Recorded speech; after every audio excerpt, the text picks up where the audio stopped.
I stayed in there less than 10 seconds.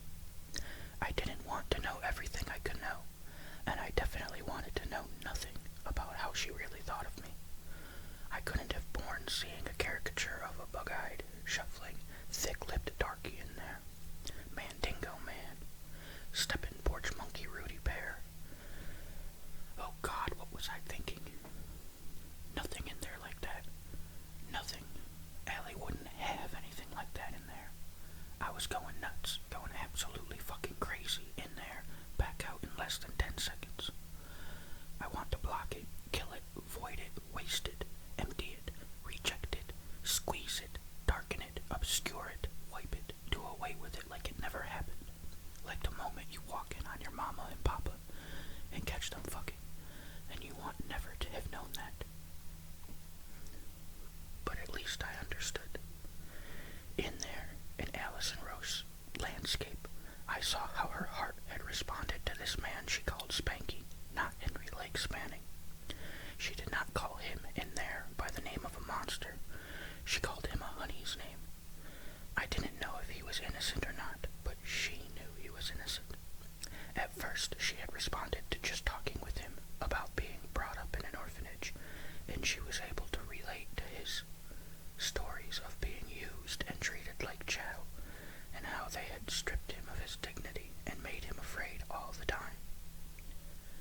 She knew what that was like, and how he'd always been on his own, the running away, the being captured like a wild thing and put in this home or that lockup or the orphanage for his own good. Washing stone steps with a tin bucket full of gray water, with a horsehair brush and a bar of lye soap, till the tender folds of skin between the fingers were furiously red and hurt so much you couldn't make a fist. She tried to tell me how her heart had responded, with a language that has never been invented to do the job. I saw as much as I needed there in that secret landscape to know that Spanning had led a miserable life, but that somehow he'd managed to become a decent human being. And it showed through enough when she was face to face with him, talking to him without the witness box between them, without the adversarial thing, without the tension of the courtroom and the gallery and those parasite creeps from the tabloids sneaking around taking pictures of him, that she identified with his pain. Hers had been not the same, but similar, of a kind, if not of identical intensity. She came to know him a little, and came back to see him again, human compassion, in a moment of human weakness. Until, finally, she began examining everything she had worked up as evidence, trying to see it from his point of view, using his explanations of circumstantiality. And there were inconsistencies. Now she saw them. Now she did not turn her prosecuting attorney's mind from them, recasting them in a way that would railroad Spanning. Now she gave him just the barest possibility of truth, and the case did not seem as incontestable. By that time, she had to admit to herself she had fallen in love with him.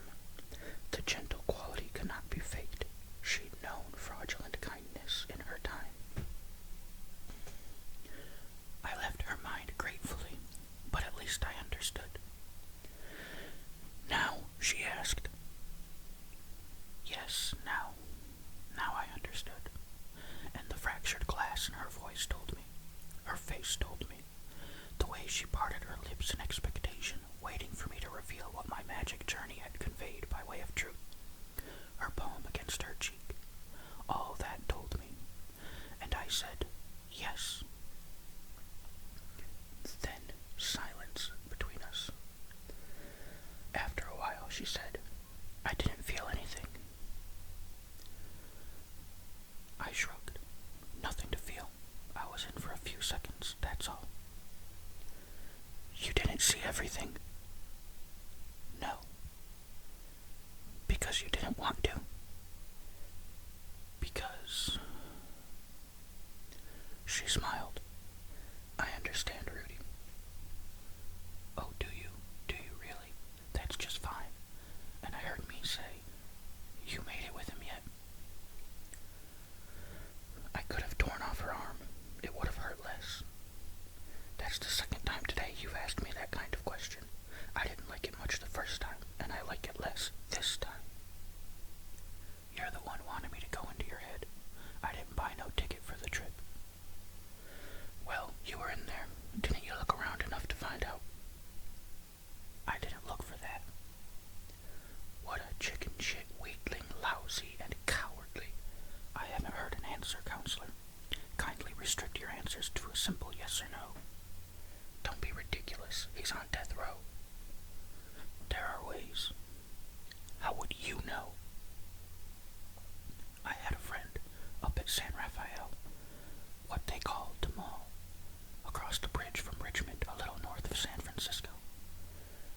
at San Quentin.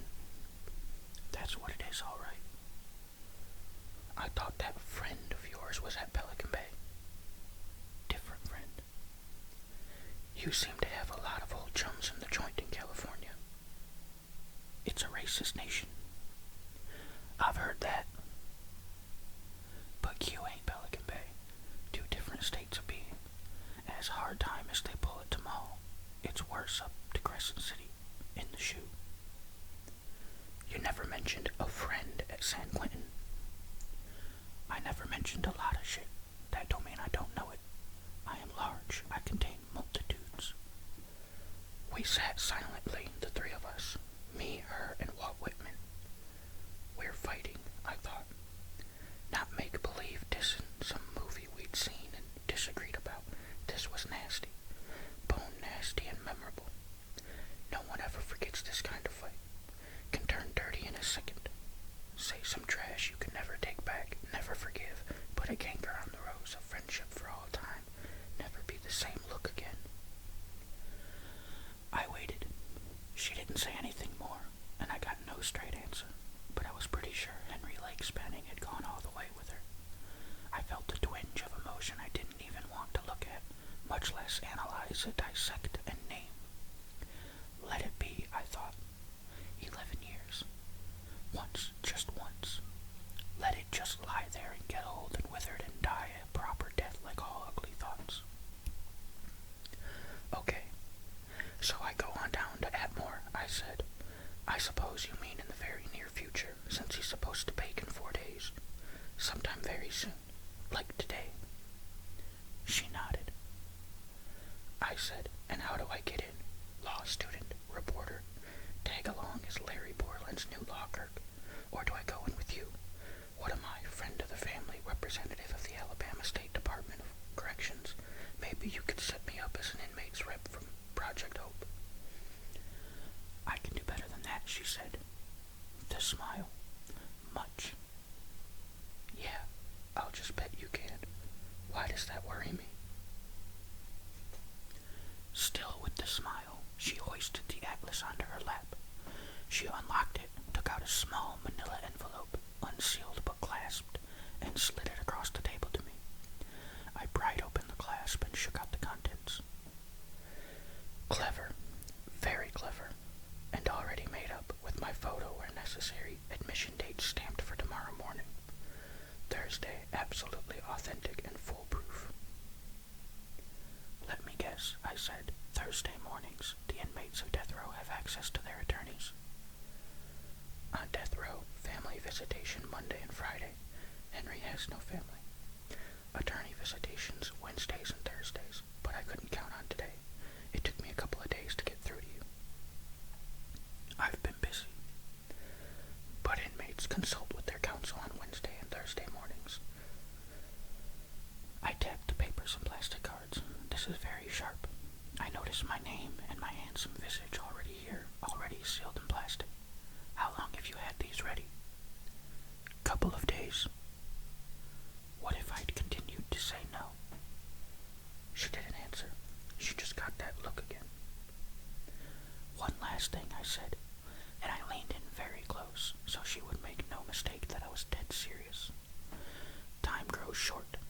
Today's Wednesday. Tomorrow's Thursday. They throw those computer-controlled twin switches Saturday night, midnight. What if I jaunt into him and find out you're right, that he's absolutely innocent? What then? They gonna listen to me? Fiercely high-verbal black boy with the magic mind-read power? I don't think so. Then what happens, Allie? Leave that to me. Her face was hard. As you said, there are ways. There are roads and routes and even lightning bolts if you know where to shop. The power of the judiciary. An election year coming up. Favors to be called in. I said, and secrets to be wafted under sensitive noses. You just come back and tell me Spanky's telling the truth, and she smiled as I started to laugh, and I'll worry about the world 1 minute after midnight Sunday morning. I got up and slid the papers back into the envelope and put the envelope under my arm.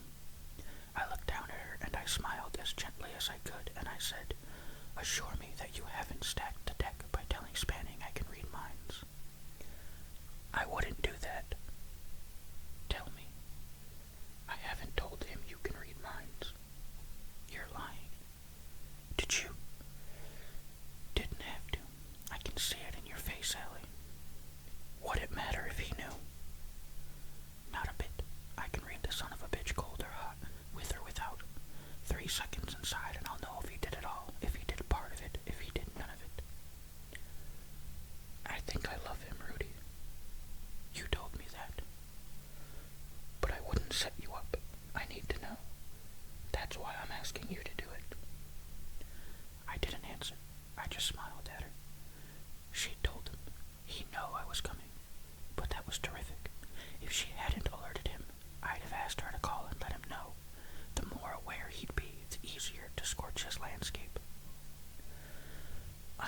fast study, king of the quick learners.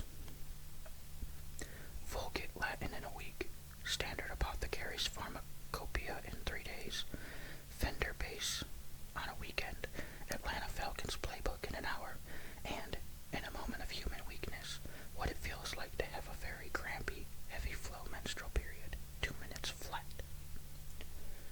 So fast, in fact, that the more somebody tries to hide the boiling pits of guilt and the crucified bodies of shame, the faster I adapt to their landscape. Like a man taking a polygraph test gets nervous, starts to sweat, ups the galvanic sweat, skin ink response, tries to duck and dodge, gets himself hinky and hinkier till his upper lip could water a truck garden. The more he tries to hide from me, the more he reveals, the deeper inside I can go. There is an African saying, death comes without the thumping of drums. I have no idea why that one came back to me just then. Last thing you expect from a prison administration is a fine sense of humor, but they got one at the Holman facility. They had the bloody monster dressed like a virgin. White duck pants, white short-sleeve shirt buttoned up to the neck, white socks, pair of brown ankle-high brogans with crepe soles, probably neoprene, but they didn't clash with the pale virginal apparition that came through the security door with a large black brother in Alabama prison authority uniform holding on to his right elbow. Didn't clash, those work shoes, and didn't make much of a tap on the white tile floor. It was as if he floated. Oh yes, I said to myself, oh yes indeed. I could see how this messianic figure could wow even as tough a cookie as Allie. Oh my, yes. Fortunately, it was raining outside. Otherwise, sunlight streaming through the glass, he'd no doubt have a halo. I'd have lost it. Right there, a laughing jag would not have ceased. Fortunately, it was raining like a son of a bitch. Which hadn't made the drive down from Clanton a possible entry on any deathbed list of greatest terrific moments in my life. Sheets of aluminum water, thick as misery, like a never-ending shower curtain that I could drive through for an eternity and never really penetrate. I went into the ditch off the I-65 half a dozen times. Why I never plowed down and buried myself up to the axles in the sucking goo running those furrows never be something I'll understand. But each time I skidded off the interstate, even the twice I did a complete 360 and nearly rolled the old Fairlane I'd borrowed from John the C. Hepworth, even then I just kept digging, slewed like an epileptic seizure, went sideways and climbed right up the slippery grass and weeds and running, sucking red Alabama goo right back onto that long black anvil, pounded by rain as hard as roofing nails. I took it then, as I take it now, to be a sign that destiny was determined.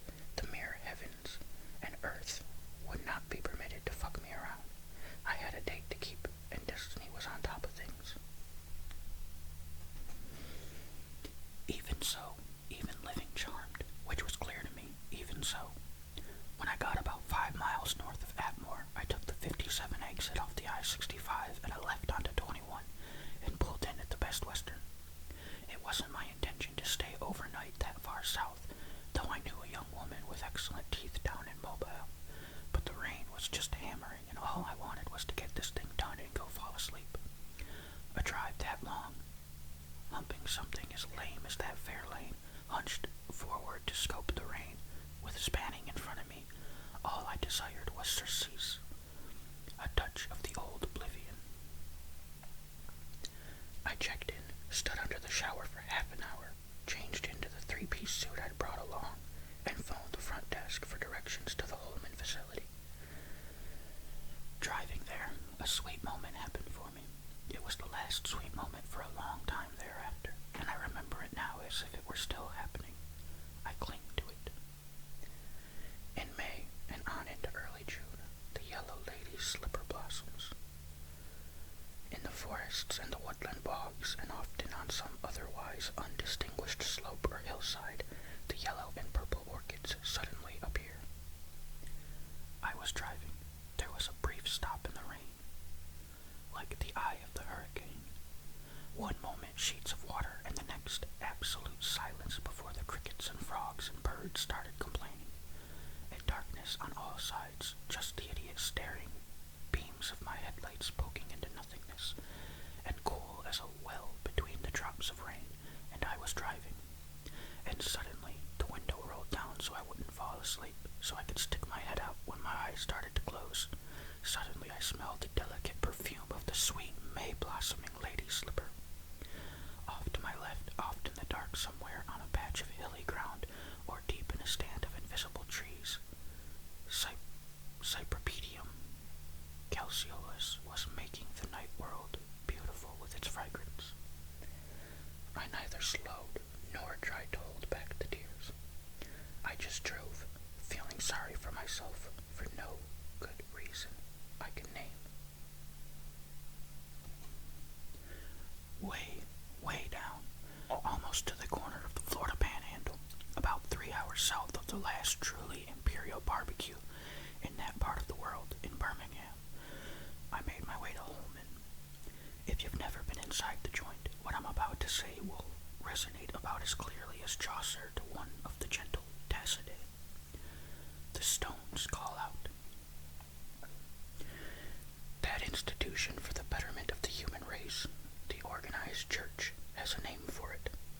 From the fine folks at Catholicism, Lutheranism, Baptism, Judaism, Islamism, Druidism, Ismism, the ones who brought you Torquemada, several spicy varieties of Inquisition, original sin, holy war, sectarian violence, and something called pro-lifers who bomb and maim and kill, comes the catchy phrase, damned places. Rolls off the tongue like God's on our side, don't it? Damned places.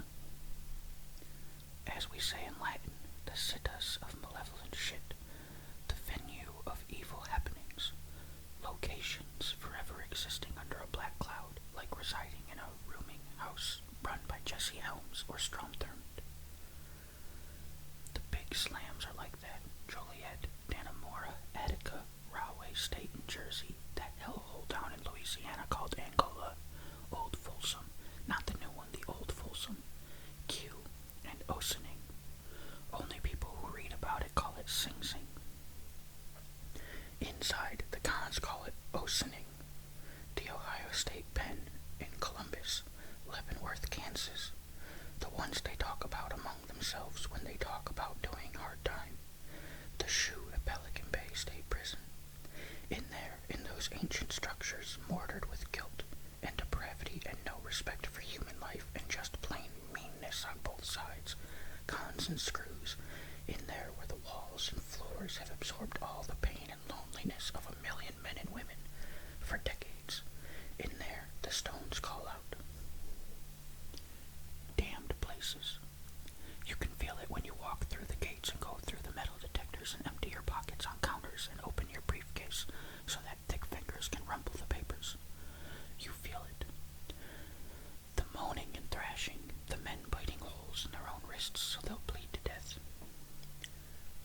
And I felt it worse than anyone else. I blacked out as much as I could. I tried to hold on to the memory of the scent of orchids in the night. The last thing I wanted was to jaunt into somebody's landscape at random, go inside and find out what he had done, what had really put him here, not just what they'd got him for. And I'm not talking about spanning, I'm talking about every one of them. Every guy who had kicked to death his girlfriend because she brought him bratwurst instead of spicy Cajun sausage. Every pale, wormy, Bible-reciting psycho who had stolen, butt-fucked, and sliced up an altar boy in the name of secret voices that told him to go on and do it. Every amoral druggie who'd shot a pensioner for her food stamps. If I let down for a second, if I didn't keep that shield up, I'd be tempted to send out a scintilla and touch one of them, in a moment of human weakness. So I followed the trustee to the warden's office, where his secretary checked my papers and the little plastic cards with my face encased in them, and she kept looking down at the face and up at my face and down at my face and up at the face in front of her, and when she couldn't restrain herself a second longer, she said, "We've been expecting you, Mr. Pears."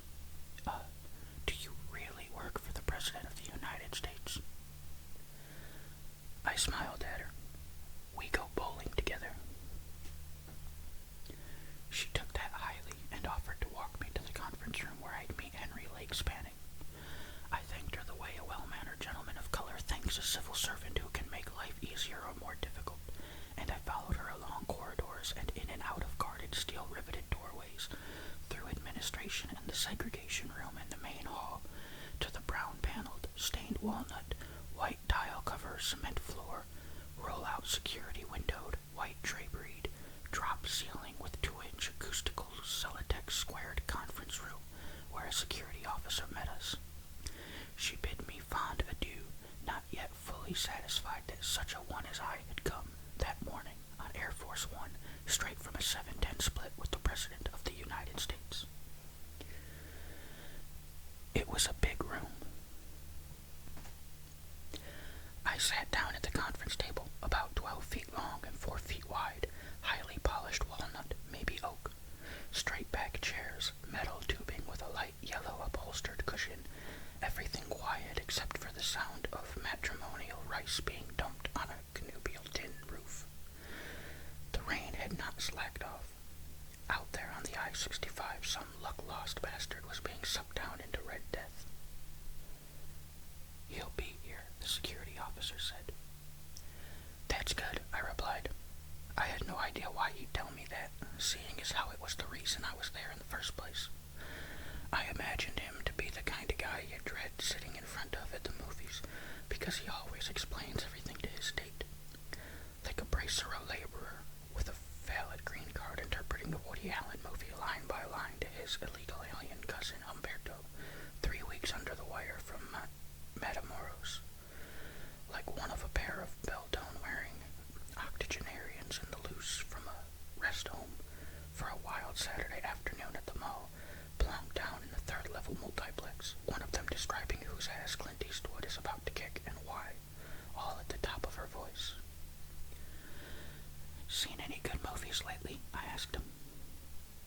He didn't get a chance to answer, and I didn't jaunt inside to find out, because at that moment the steel door at the far end of the conference room opened, and another security officer poked his head in and called across to Officer Let Me State the Obvious, "Dead man walking."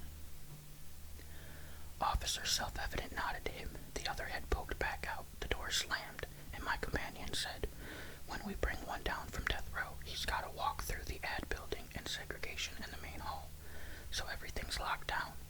Every man's inside. It takes some time, you know." I thanked him. "Is it true you work for the president?" "Yeah," he asked so politely I decided to give him a straight answer, and to hell with all the phony credentials Allie had worked up. "Yeah," I said. "We're on the same bocce ball team." "Is that so?" he said, fascinated by sports stats.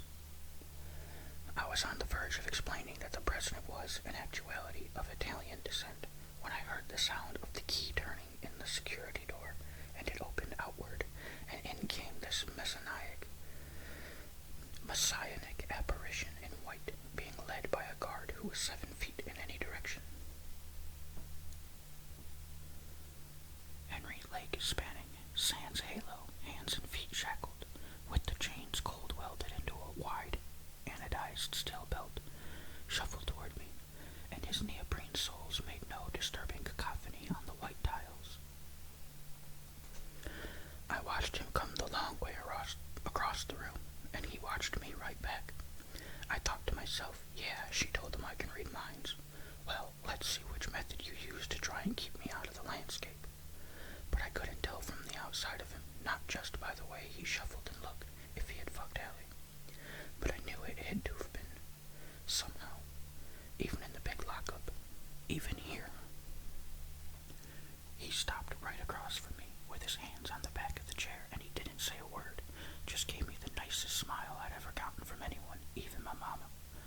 Oh yes, I thought, oh my goodness, yes. Henry Lake Spanning was either the most masterfully charismatic person I'd ever met, or so good at the charm con that he could sell a slashed throat to a stranger. "You can leave him," I said to the great black behemoth brother. "Can't do that, sir."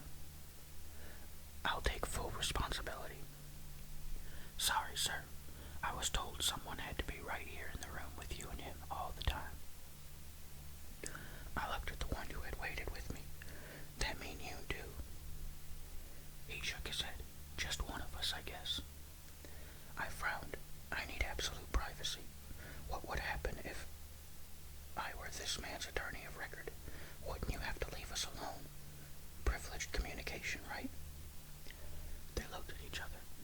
security officers, and they looked back at me, and they said nothing. All of a sudden, Mr. Plainest, the nose on your face had nothing valuable to offer, and the sequoia with biceps had his orders. They tell you who I work for. They tell you who it was sent me here to talk to this man. Recourse to authority often works. They mumbled yes sir, a couple of times each, but their faces stayed right on the mark of sorry sir, but we're not supposed to leave anybody alone with this man. It wouldn't have mattered if they'd believed I'd flown in on Jehovah 1.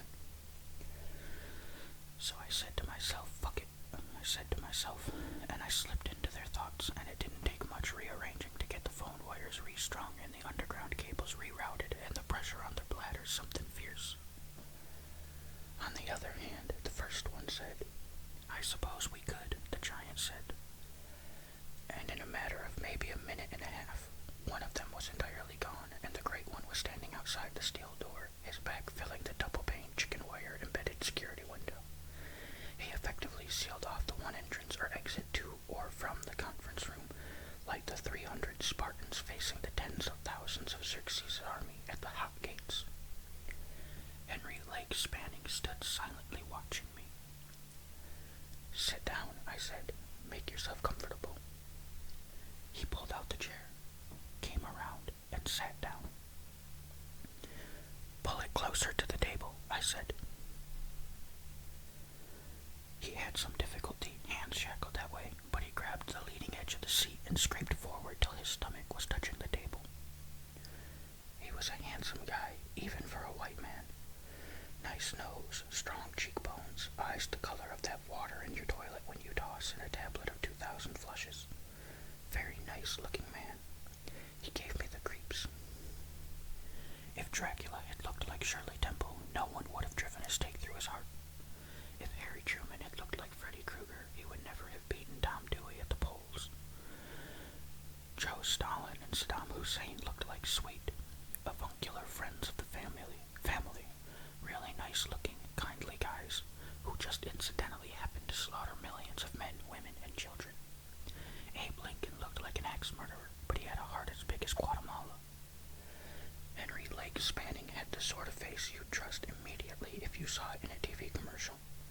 Men would like to go fishing with him, women would like to squeeze his buns. Grannies would hug him on sight, kids would follow him straight into the mouth of an open oven. If he could play the piccolo, rats would gavotte around his shoes. What saps we are. Beauty is only skin deep. You can't judge a book by its cover. Cleanliness is next to godliness. Dress for success. What saps we are. So what did that make my pal Allison Roche? And why the hell didn't I just slip into his thoughts and check out the landscape? Why was I stalling? Because I was scared of him.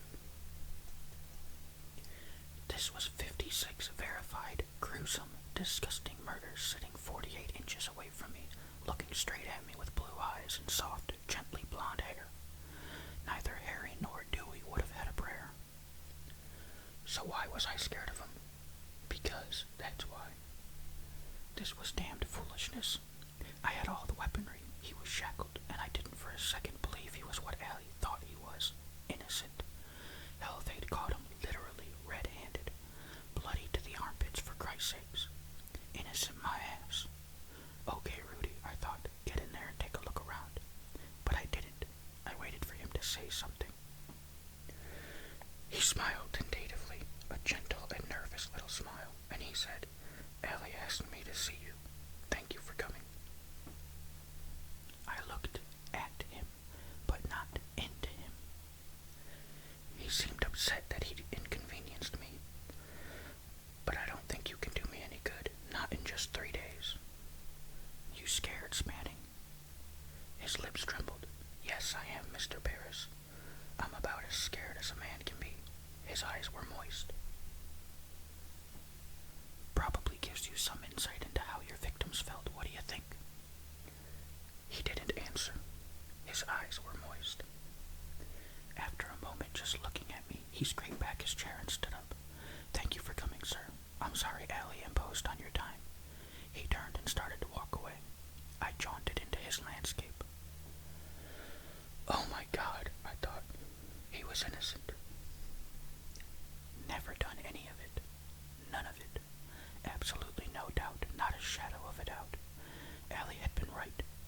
saw every bit of that landscape in there, every fold and crease, every bolt hole and rat run, every gully and arroyo, all of his past, back and back and back to his birth in Lewistown, Montana, near Great Falls, 36 years ago. Every day of his life, right up to the minute they arrested him leaning over that disemboweled cleaning woman the real killer had tossed into the dumpster. I saw every second of his landscape, and I saw him coming out of the Winn-Dixie in Huntsville, pushing a cart filled with grocery bags of food for the weekend, and I saw him wheeling it around the parking lot toward the dumpster area overflowing with broken-down cardboard boxes and fruit crates. And I heard the cry for help from one of those dumpsters, and I saw Henry Lake Spanning stop and look around, not sure he'd heard anything at all.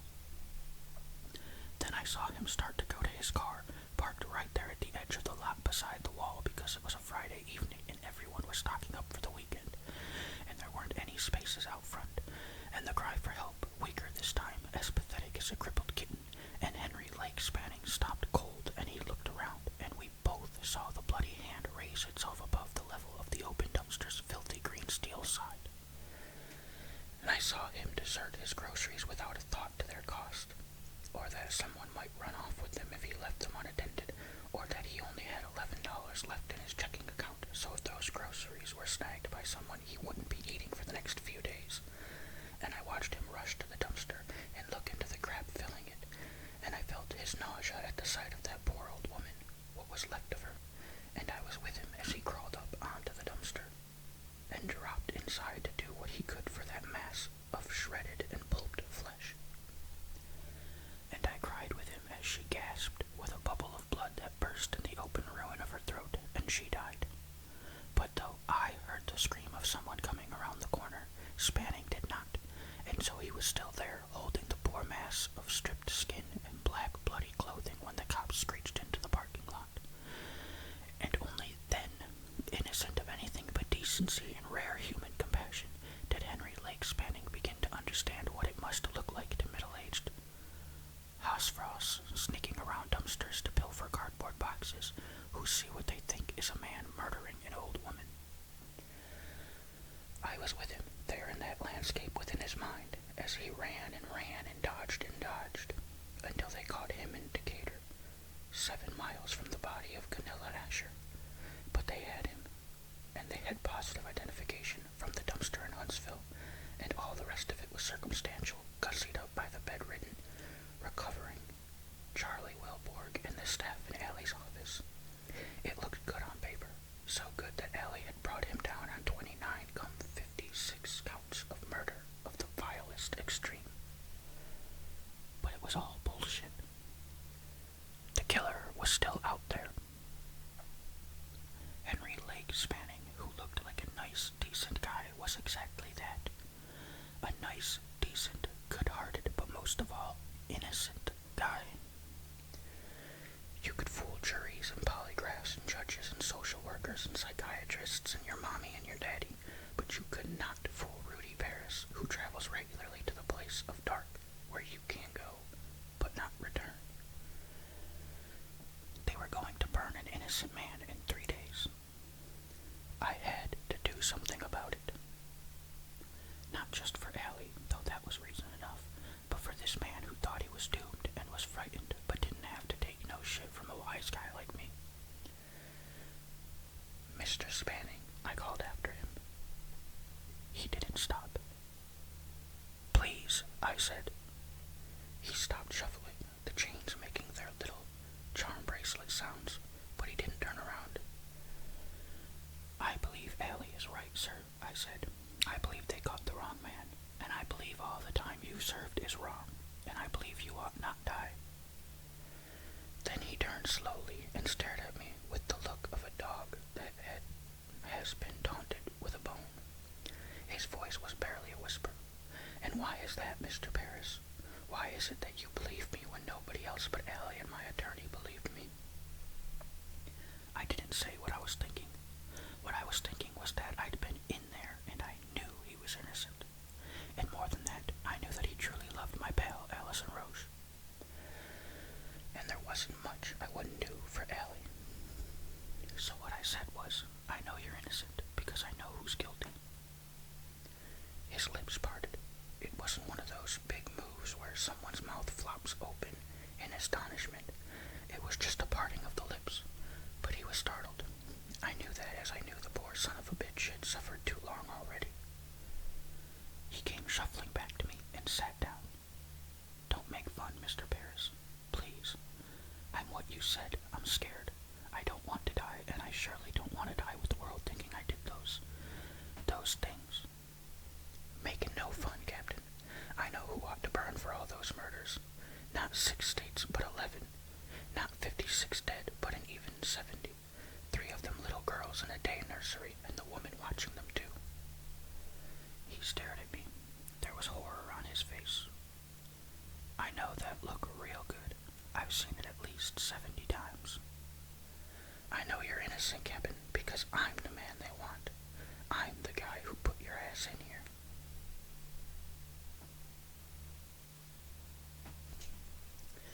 In a moment of human weakness, I saw it all.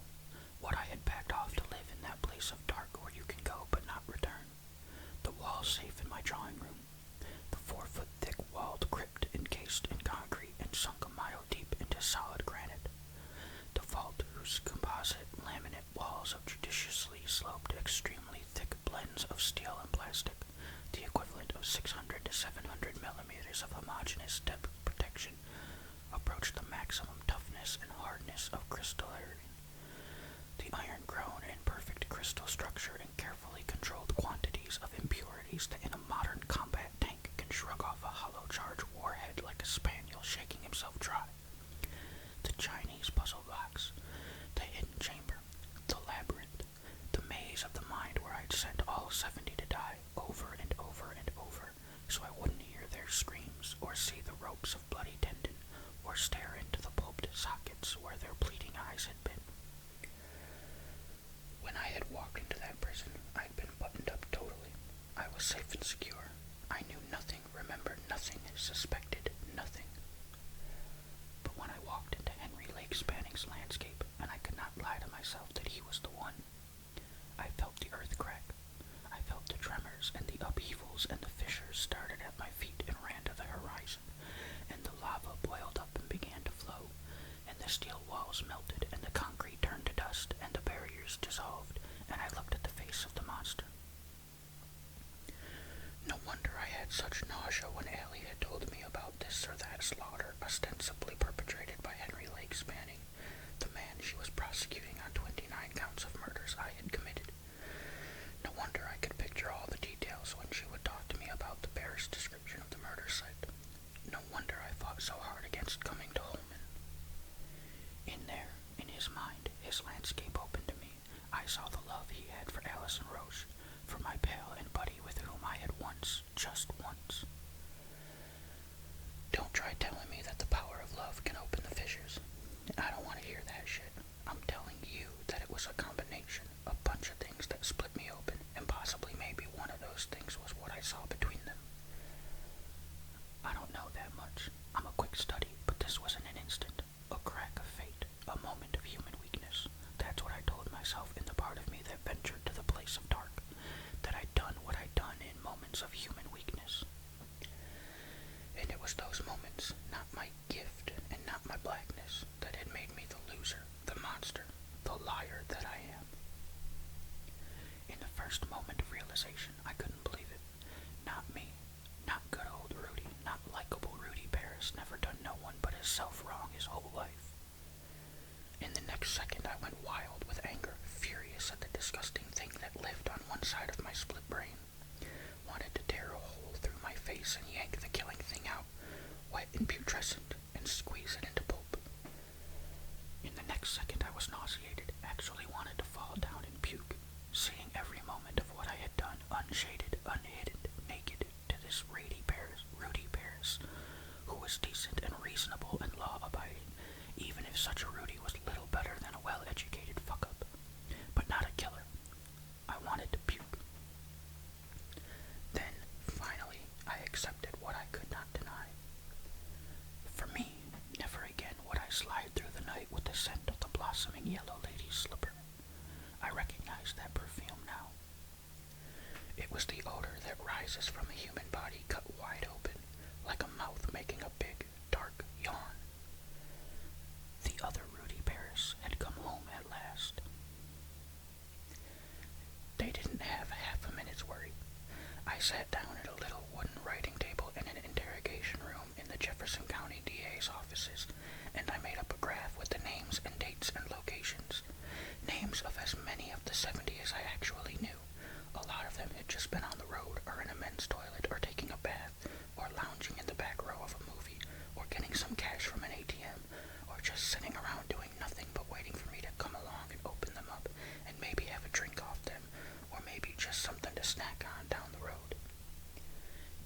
easy because I've got a good memory for dates, and the places where they'd find the ones they didn't know about, the 14 with exactly the same MO as the other 56, not to mention the old-style rip-and-pull can opener I'd used on that little Catholic bead counter, Ganilla what's-her-name, who did Hail Mary this and Sweet Blessed Jesus that all the time I was opening her up, even at the last when I held up parts of her insides for her to look at and tried to get her to lick them, but she died first.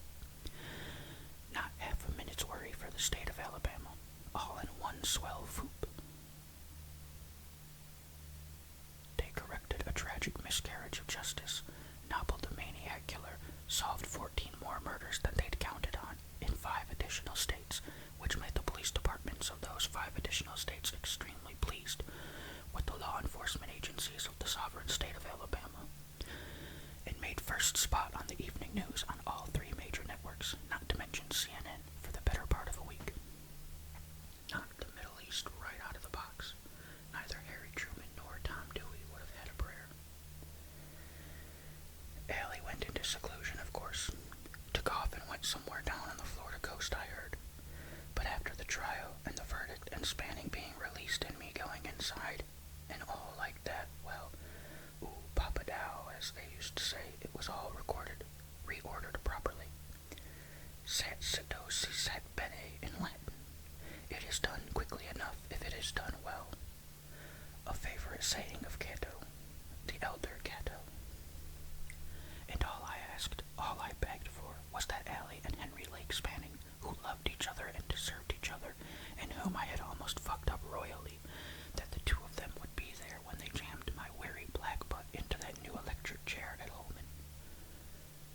Please come, I begged them. Don't let me die alone, not even a shit like me. Don't make me cross over into that place of dark where you can go but not return, without the face of a friend, even a former friend. And as for you, Captain, well, hell, didn't I save your life so you could enjoy the company of the woman you love? Least you can do. Come on now, be there or be square. I don't know if Spanning talked her into accepting the invite, or if it was the other way around, but one day about a week prior to the event of cooking up a mess of fried Rudy Paris, the warden stopped by my commodious accommodations on death row and gave me to understand that it would be SRO for the barbecue, which meant Allie, my pal, and her boyfriend, the former resident of the Roble, where now I dwelt in durance vile. The things a guy'll do for love. Yeah, that was the key. Why would a very smart operator who had gotten away with it all the way free and clear, why would such a smart operator suddenly pull one of those hokey courtroom I did it routines, and as good as strap himself into the electric chair? Once. I only went to bed with her once. The things a guy'll do for love. When they brought me into the death chamber from the holding cell where I'd spent the night before and all that day, where I'd had my last meal, which had been a hot roast beef sandwich, double meat, on white toast, with very crisp French fries and hot brown country gravy poured over the whole thing, applesauce, and a bowl of Concord grapes, where a representative of the Holy Roman Empire had tried to make amends for destroying most of the gods, beliefs, and cultures of my black forebears.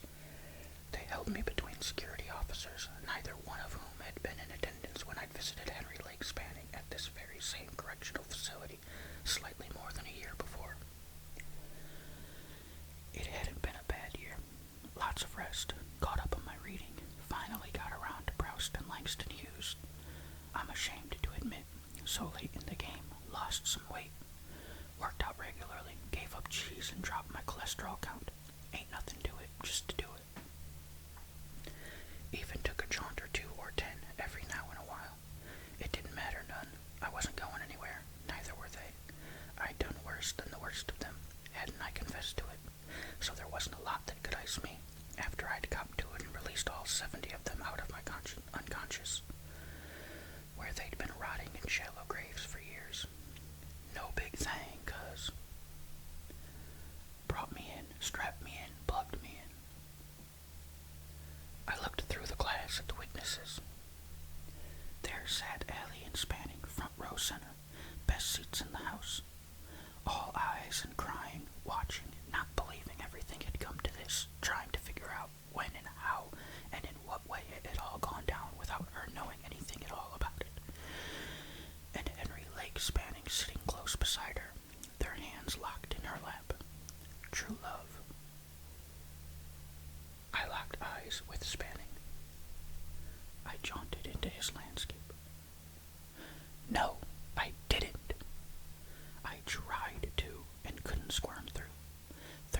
years or less, since I was 5 or 6, I'd been doing it, without hindrance, all alone in the world.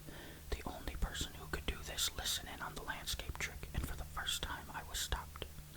Absolutely no fucking entrance. I went wild.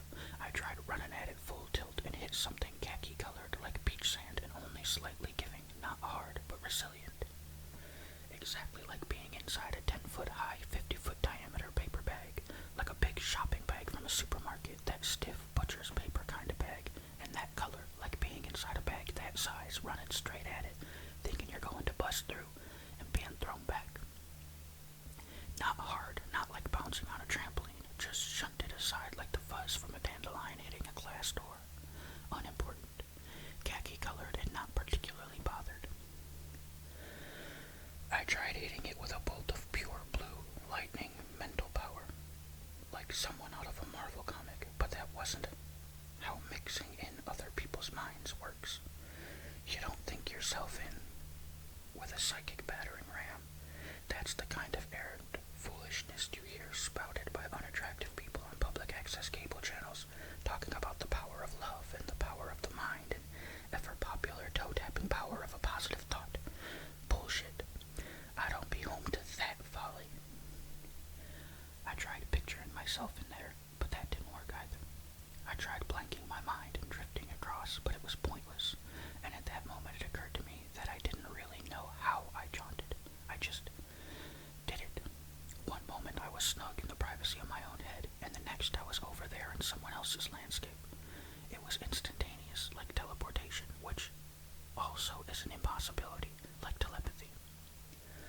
But now, strapped into the chair and them getting ready to put the leather mask over my face so the witnesses wouldn't have to see the smoke coming out of my eye sockets and the little sparks as my nose hairs burned, when it was urgent that I get into the thoughts and landscape of Henry Lake Spanning, I was shut out completely.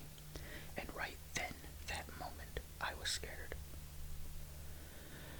Presto, without my even opening up to him, there he was, inside my head. He had jaunted into my landscape. You had a nice roast beef sandwich, I see. His voice was a lot stranger than it had been when I'd come down to see him a year ago. A lot stronger inside my mind. Yes, Rudy, I'm what you knew probably existed somewhere. Another one.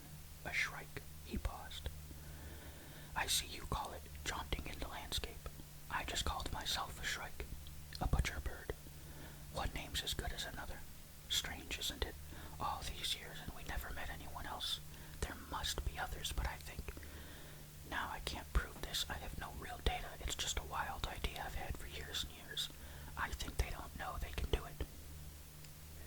He stared at me across the landscape, those wonderful blue eyes of his, the ones Allie had fallen in love with, hardly blinking. Why didn't you let me know before this? He smiled sadly. Ah, Rudy. Rudy, Rudy, Rudy. You poor, benighted pickaninny. Because I needed to suck you in, kid. I needed to put out a bear trap and let it snap closed on your scrawny leg and send you over. Here, let me clear the atmosphere in here. And he wiped away all the manipulation he had worked on me way back a year ago when he had so easily covered his own true thoughts, his past, his life, the real panorama of what went on inside his landscape, like bypassing a surveillance camera with a continuous loop tape that continues to show a placid scene while the joint is being actively burgled. And when he convinced me not only that he was innocent, but that the real killer was someone who had blocked the hideous slaughters from his conscious mind and had lived an otherwise exemplary life. He wandered around my landscape, and all of this in a second or two, because time has no duration in the landscape, like the hours you can spend in a dream that are just 30 seconds long in the real world, just before you wake up. And he swept away all the false memories and suggestions, the logical structure of sequential events that he had planted that would dovetail with my actual existence, my true memories, altered and warped and rearranged so I would believe that I had done all 70 of those ghastly murders, so that I'd believe, in a moment of horrible realization, that I was the demented psychopath who had ranged state to state to state, leaving piles of ripped flesh at every stop, blocked it all, submerged it all, sublimated it all. Me, good old Rudy Paris, who never killed anybody. I'd been the patsy he was waiting for. There now, kiddo. See what it's really like. You didn't do a thing. Purist-driven so, nigger. That's the truth. And what a find you were. Never even suspected there was another like me till Allie came to interview me after Decatur. But there you were, big and black as a great white hope, right there in her mind. Isn't she fine, Paris? Isn't she something to take a knife to? Something to split open like a nice piece of fruit warmed in a summer sunshine field. Let all the steam rise off her. Maybe have a picnic. He stopped. I wanted her right from the first moment I saw her. Now, I could have done it sloppy, just been a shrike to Allie. That first time she came to the holding cell to interview me, just jump into her, that was my plan.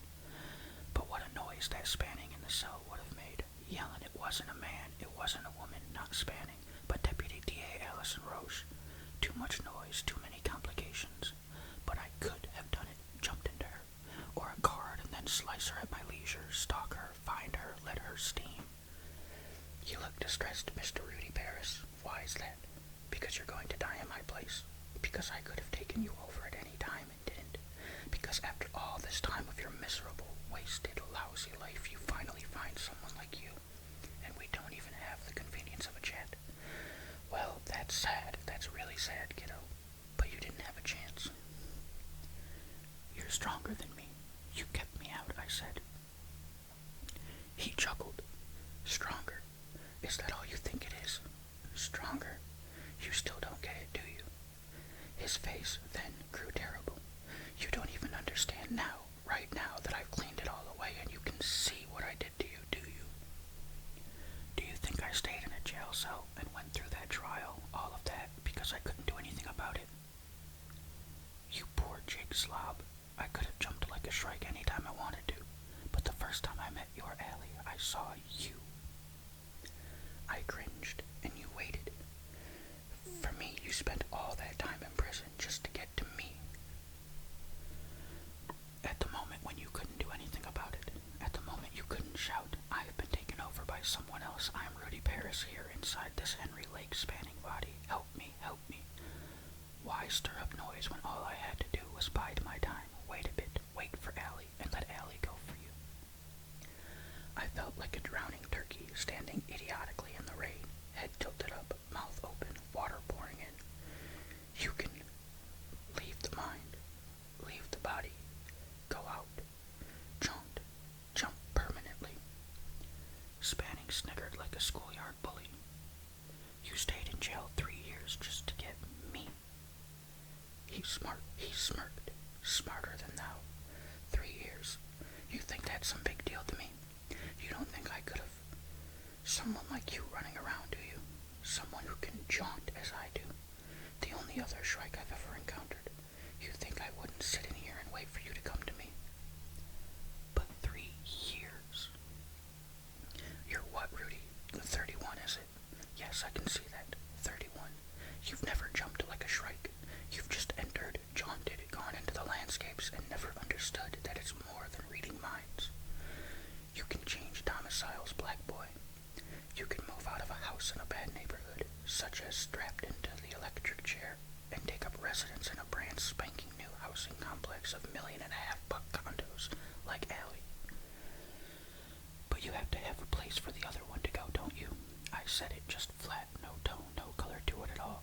I didn't even think of the place of dark where you can go. Who do you think I am, Rudy? Just who the hell do you think I was when I started, when I learned to shrike, how to jaunt, what I'm telling you now about changing residences? You wouldn't know my first address. I go a long way back. But I can give you a few of my more famous addresses. Gildres, France, 1440. Vlad Tepes, Romania, 1462. Elizabeth Bathory, Hungary, 1611. Catherine de Shays, France, 1680. Jack the Ripper, London, 1888.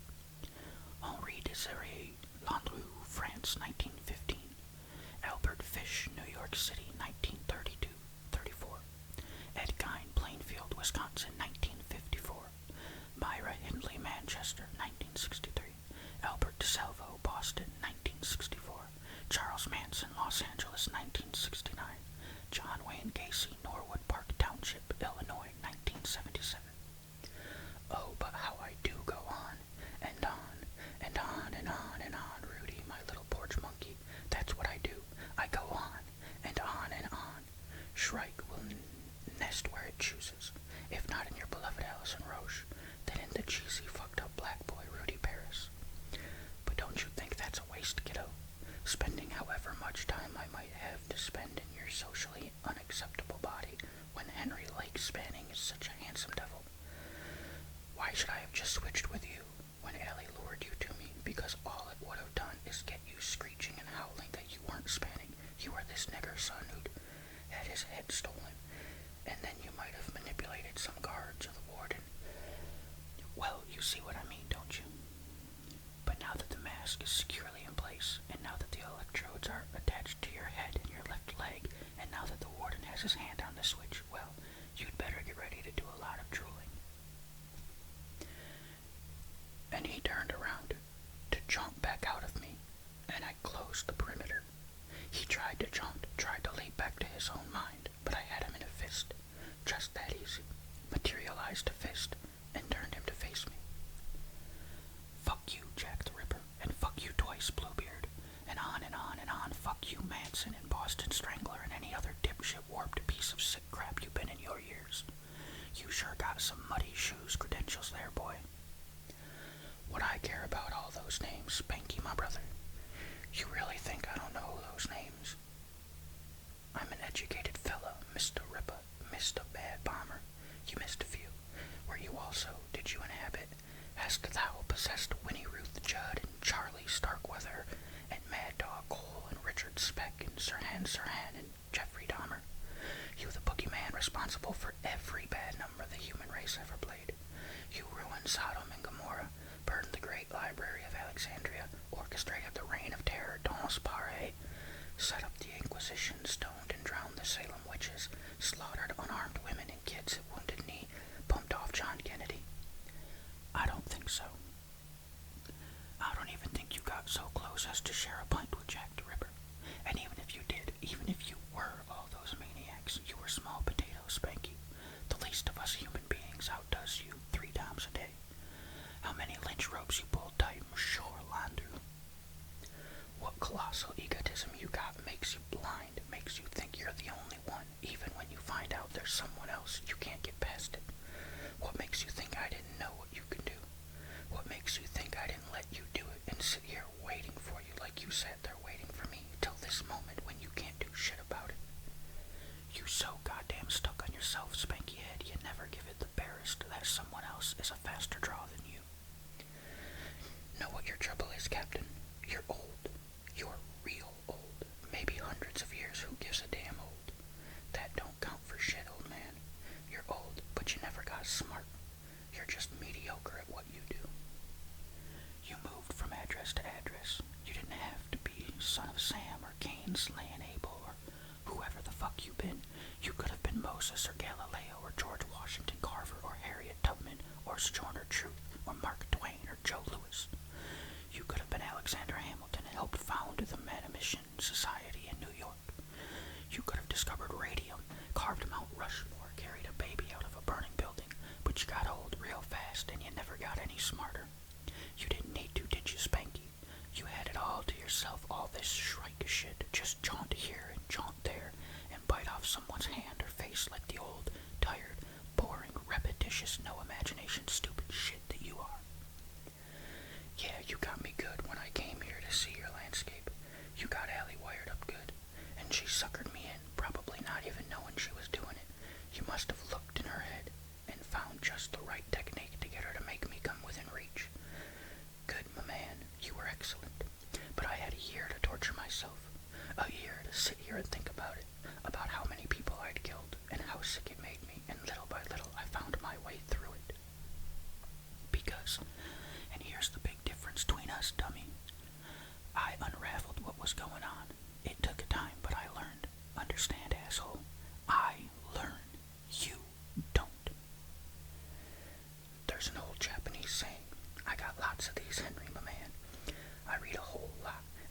says is, do not fall into the error of the artisan who boasts of 20 years' experience in his craft, while in fact he has had only 1 year of experience 20 times. Then I grinned back at him. Fuck you, sucker, I said, just as the warden threw the switch, and I jaunted out of there and into the landscape and mind of Henry Lake Spanning. I sat there getting oriented for a second. It was the first time I'd done more than a jaunt. This was Shrike. But then Allie beside me gave a little sob for her old pal Rudy Bears, who was baking like a Maine lobster, smoke coming out from under the black cloth that covered his face, and I heard the vestigial scream of what had been Henry Lake Spanning and thousands of other monsters, all of them burning, out there on the far horizon of my new landscape, and I put my arm around her and drew her close, and put my face into her shoulder and hugged her to me, and I heard the scream go on and on for the longest time. I think it was a long time, and finally it was just wind, and then gone. And I came up from Allie's shoulder, and I could barely speak. Shh, honey, it's okay, I murmured. He's gone where he can make right for his mistakes. No pain. Quiet, a real quiet place, and all alone forever. And cool there. And dark. I was ready to stop failing at everything and blaming everything. Having fessed up to love, having decided it was time to grow up and be an adult, not just a very quick study who learned fast, extremely fast, a lot faster than anybody could imagine an orphan like me could learn, than anybody could imagine. I hugged her with the intention that Henry Lake Spanning would love Allison Roche more powerfully, more responsibly than anyone had ever loved anyone in the history of the world. I was ready to stop failing at everything. And it would be just a whole lot easier as a white boy with great big blue eyes. Because, get on this now, all my wasted years didn't have as much to do with blackness or racism or being overqualified or being unlucky